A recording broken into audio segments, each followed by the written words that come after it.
ගොඩක් අය දැනගන්න කැමති ඇති නේද කටාර වලට ජොබ් එකකට කොහොමද එන්නේ කියලා. ඉතින් අද වීඩියෝ එකකින් මම කියන්නම් මම කොහොමද කටාර වලට ආවේ කියලා. ඒත් එක්කම මම ආපු ඒජන්සියත් මම ඔයාලට කියන්නම්. වීඩියෝ එක දිගටම බලන්න.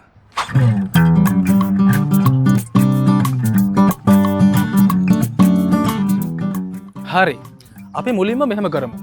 ඔයාලා ඉස්සෙල්ලාම ශ්‍රී ලංකා විදේශ සේවා නියුක්ති කාර්යාංශයේ නිල වෙබ් අඩවිය. ඒ කියන්නේ SLBFE වෙබ්සයිට් එකට යන්න.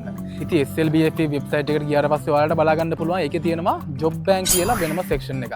ඒකට ගිහිල්ලා ඔයාලගේ ජොබ් බැංක් account එකක් ක්‍රියේට් කරන්න. එහෙම account එකක් ක්‍රියේට් කරාට පස්සේ ඔයාලගේ සියලුම details එකට add කරන්න එනවා. ඔයාලගේ education qualifications, ඔයාලගේ personal details සේරම දාලා contact details දාලා ඒ වගේම ඒක අපිට තොරන්න පුළුවන් අපිට අවශ්‍ය ජොබ් එක මොකක්ද? අපට අවශ්‍ය රට මොකක්ද කියලා. ඉතින් ඒ විදිහට ඔයාලගේ profile එක හරියට complete කරලා ඔයාලා ජොබ් එකක් හොයන රට, ඔයාලා හොයන ජොබ් එක මොකක්ද කියලා ඒක select කරලා තිබ්බහම SLBFE එකේ registered agency වෙබ්සයිට් එකෙන් අපේ ප්‍රොෆයිල් චෙක් කරලා ඒ ජොබ් එකට ඇප්ලයි කරලා තියෙන කට්ටියව කන්ටැක්ට් කරනවා. ඉතින් ඒ විදිහට තමයි මට මගේ ජොබ් එක සෙට් වුණේ කටාර වල. ඉතින් මේකට යන කාලේ කියන්න බෑ, මාසයක් දෙකක් තුනක් වෙන්නත් පුළුවන්. මම අත්දැකීම කියන්නේ ඉතින් ඒක හරි සාර්ථක ක්‍රමයක්.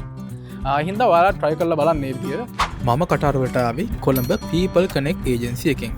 ඉතින් ඔයාලටත් ජොබ් එකක් හොයාගන්න ඕන නම් People Connect agency එකට ගිහිල්ලා බලන්න.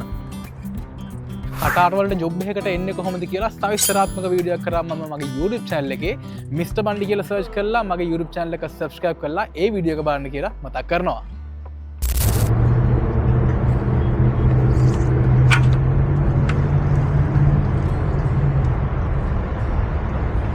ඉතින් මේ විදිහට තමයි SLBFE වෙබ්සයිට් එකේ ජොබ් බැංක් account එකක් ක්‍රියේට් කරලා මම මගේ කටාර වල ජොබ් එක හොයාගත්තේ.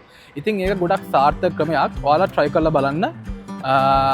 විශේෂයෙන්ම මතක තියාගන්න ඕනේ ඔයාලට කෝල් කරන හැම ඒජන්සි එකකටම එකපාර යන්න එපා. ඒජන්සි ගැන ගොඩක් හොයලා යන්න. SLBFE වෙබ්සයිට් එකේ රෙජිස්ටර්ඩ් ඒජන්සි එකට විතරක් ගිහිල්ලා ඔයාලගේ ඩොකියුමන්ට්ස් බාර දීලා ඒ වැඩ ටික පටන් ගන්න. එහෙනම් ඉතින් හැමෝටම කටාර වලට එන්න ඉක්මනට chance එකක් ලැබෙන්න කියලා ප්‍රාර්ථනා කරන ගමන් මම වීඩියෝ එකෙන් නවතින්නම්. ලයික් එකක් දාලා Mr. Bandiව follow කරලා තියාගන්න. අමතක කරන්න නැතුව වීඩියෝ එක save කරන්න. එතකොට තමයි කට්ටියට reach වෙන්නේ මේ වීඩියෝ එක.